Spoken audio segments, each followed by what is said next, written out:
Je suis agent commercial en immobilier et j'ai souhaité faire du drone. J'ai 38 ans dans l'aéronautique. Le drone permet d'avoir une vue d'ensemble, permet de mettre en valeur. Bonjour à tous et bienvenue dans cette nouvelle capsule vidéo qu'on est en train de développer chez Drone Result. L'idée c'est de recevoir un des apprenants qui est passé par notre centre de formation, qui est Vincent Ribaric, qui a suivi la formation pratique et la formation photogrammétrie et qui est télépilote aujourd'hui certifié Drone Edifice. Bonjour Vincent. Bonjour. Vincent, est-ce que tu peux dans un premier temps te présenter en quelques mots? Bien sûr. Vincent, qui es-tu et d'où viens-tu? Alors, Vincent Ribaric, 62 ans, jeune senior, actif. Je suis agent commercial en immobilier et j'ai souhaité faire du drone parce qu'au préalable, auparavant, j'ai 38 ans dans l'aéronautique, mécanicien, pilote de ligne, instructeur, examinateur. Et donc, quelque part, c'était une manière de retrouver l'aéronautique et de me faire plaisir de retrouver le drone comme on trouverait un aéronef. Ok, super. Tu as une vraie expérience opérationnelle, Vincent, parce que tu es issu d'une institution opérationnelle, n'est-ce pas? Oui, plusieurs, oui. Okay. Et les unions, CHC, Schreiner, Bristow, du VIP.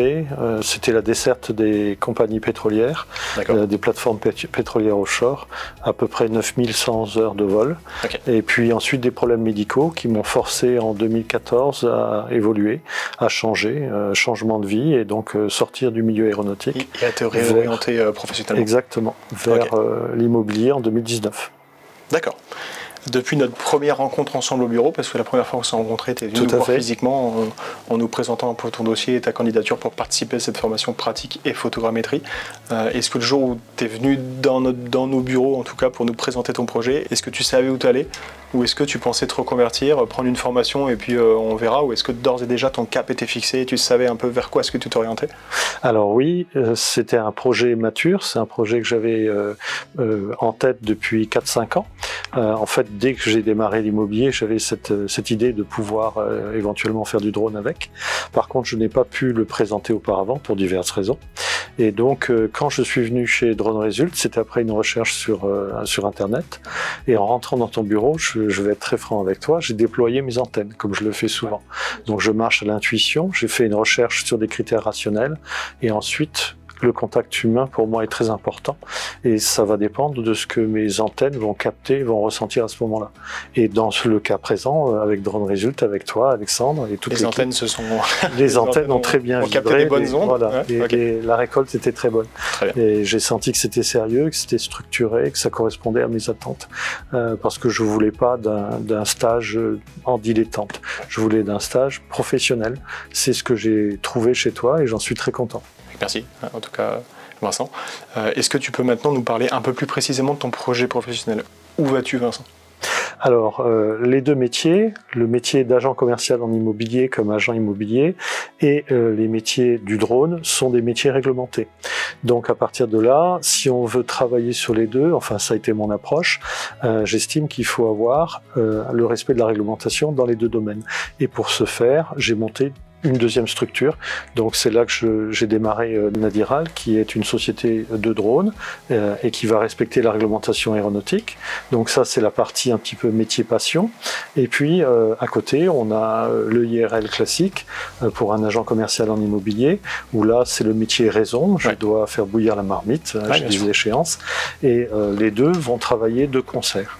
En fait cette organisation bicéphale a des inconvénients.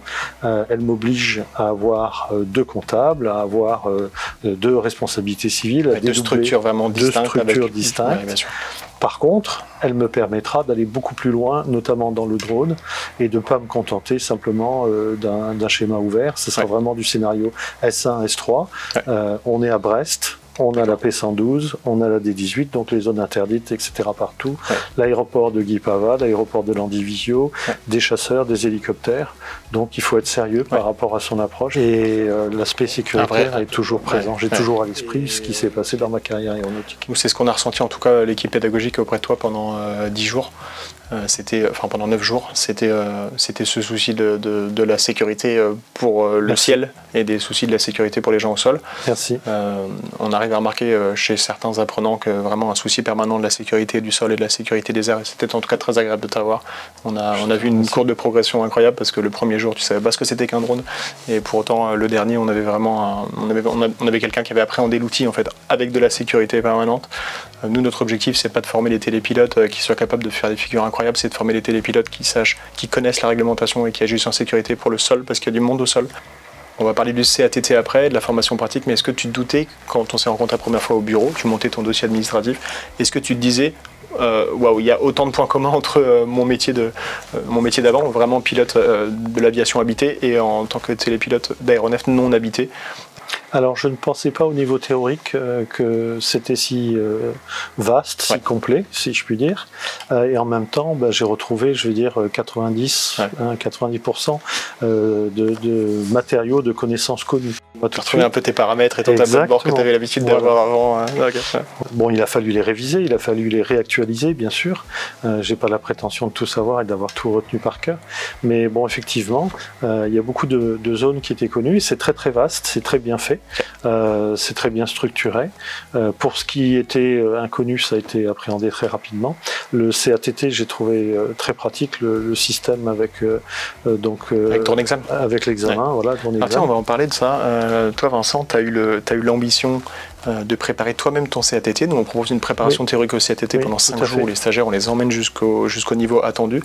Là, on a déjà formé en pratique des gens qui étaient déjà pilotes de l'aviation habitée, à qui on a expliqué que ils n'avaient peut-être pas leur place en préparation théorique du CATT, dans le sens où c'est déjà un milieu qu'ils connaissent et c'est déjà toutes des données qu'ils connaissent. Mais est-ce que de ton point de vue, quelqu'un qui n'a aucune connaissance aéronautique ou qui n'a aucun bagage, est-ce que tu lui conseillerais de préparer lui-même son CATT avec des outils qui sont pertinents, parce qu'il y a le guide Mermoz, il y a le drone exam, etc. Si un candidat, pour moi, si un candidat a déjà une expérience aéronautique, même pilote privé, pilote d'ULM, c'est compatible, il y a un bagage, effectivement, là on peut envisager un CATT en solo, par soi-même. Maintenant, si quelqu'un ne connaît absolument pas la réglementation, ne l'a jamais appréhendé, je lui conseille fermement d'aller vers une école et de faire un stage complet. Parce qu'il y a une multitude de paramètres, une multitude de données, d'informations à assimiler. Et pour avoir cette vue d'ensemble et cet aspect sécuritaire, je pense que l'approche avec un professionnel est beaucoup plus sûre, beaucoup plus normale, classique. Autrement, forcément, il va y avoir des trous dans la raquette et ça se verra plus tard sur le terrain. Et on l'espère pas jusqu'au drame ou jusqu'à... tout à fait. Okay. Quelle valeur ajoutée ta compétence de télépilote va pouvoir apporter dans ton activité immobilière? Pourquoi ça va apporter la valeur ajoutée? Et du coup, qu'est-ce qui va te différencier dans ton activité? Qu'est-ce qui va faire que sur ton marché, avec tes concurrents, avec comment vas-tu exploiter l'immobilier? Alors, de toute façon, l'idée du drone dans l'immobilier, c'est pas une idée nouvelle. D'autres l'ont fait avant moi et d'autres vont le faire après moi. La différence, c'est que j'ai ce bagage aéronautique. Aujourd'hui, j'ai la chance d'intégrer un réseau YouLive avec monsieur Gérard Charrère, monsieur Jean-Marc Delahaye, qui sont mes deux directeurs, qui sont très ouverts d'esprit, qui ont cette intelligence émotionnelle, qui me permettent d'exercer dans le domaine du drone. Et j'en suis très reconnaissant. Je les remercie et ça va me permettre d'aller vers cet équilibre entre les métiers du drone, les métiers de l'immobilier, créer, démultiplier les avantages des deux, et on arrive sur le principe du CRM, 1 + 1 sera supérieur à 2. C'est-à-dire que les clients qui vont rechercher ces atouts drones, ce que l'on présentera et qui ne sera peut-être pas présent chez les concurrents, vont venir clients pour l'immobilier, et chez l'immobilier, ça reviendra au même. Alors justement, parlons-en.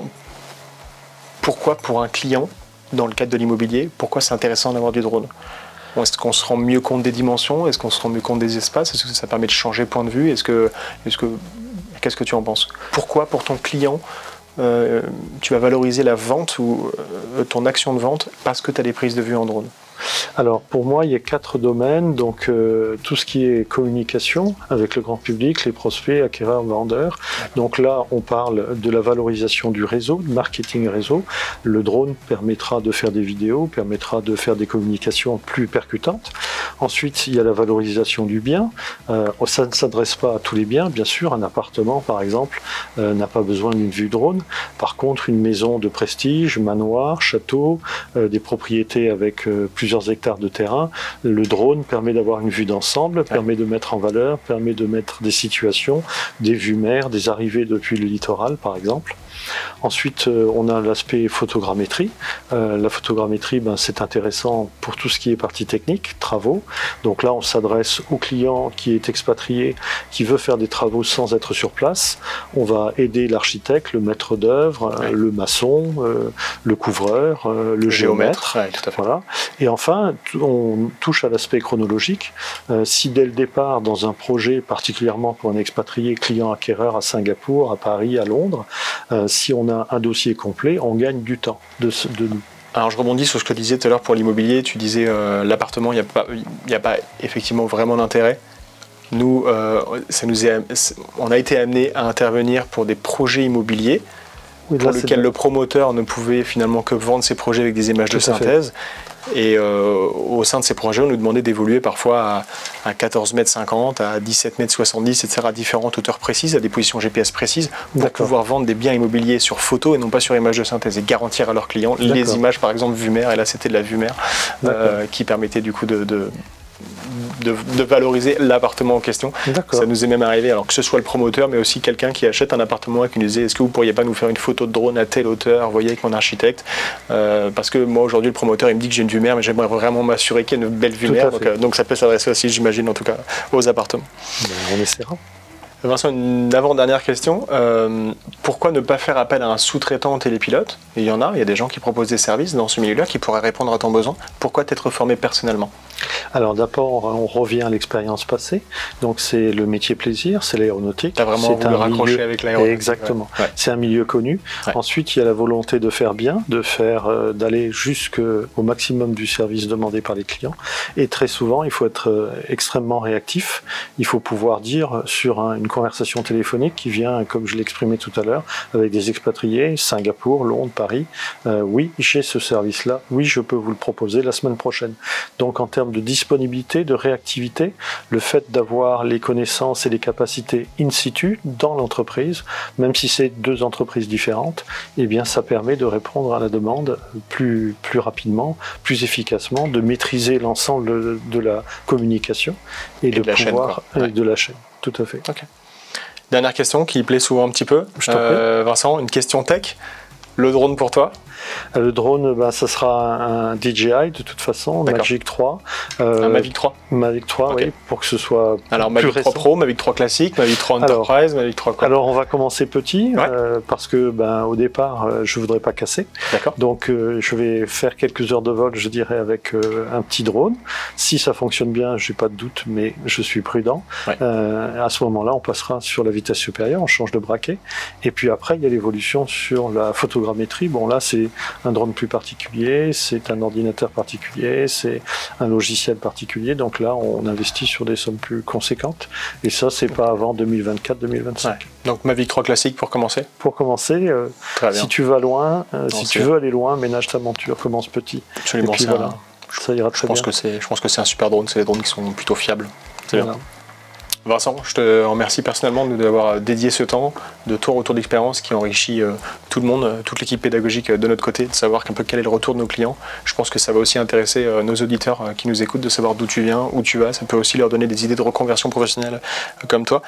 Merci à vous. Merci à Drone Result, merci à toi Alexandre, merci à Gauthier, merci à Manon, merci à toute l'équipe parce que j'ai trouvé une équipe dynamique, sympathique et par ailleurs, non seulement je recommande Drone Result, mais je serai très heureux d'y retourner pour d'autres stages en 2024 ou en 2025. On t'accueille avec grand plaisir, Vincent. Je tiens particulièrement à remercier les équipes qui sont en tournage ce soir avec nous et qui nous dédient aussi du temps pour ça.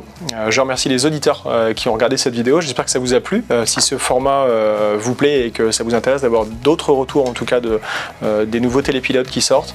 Nous, aujourd'hui, on a un télépilote de la certification Drone Edifice qui sort dans le domaine de l'immobilier. Mais si jamais ce genre de retour vous intéresse, n'hésitez pas, on reproposera ce format. À bientôt, Vincent. À bientôt, Alexandre. Salut. Au revoir et bon vol. Merci à toi.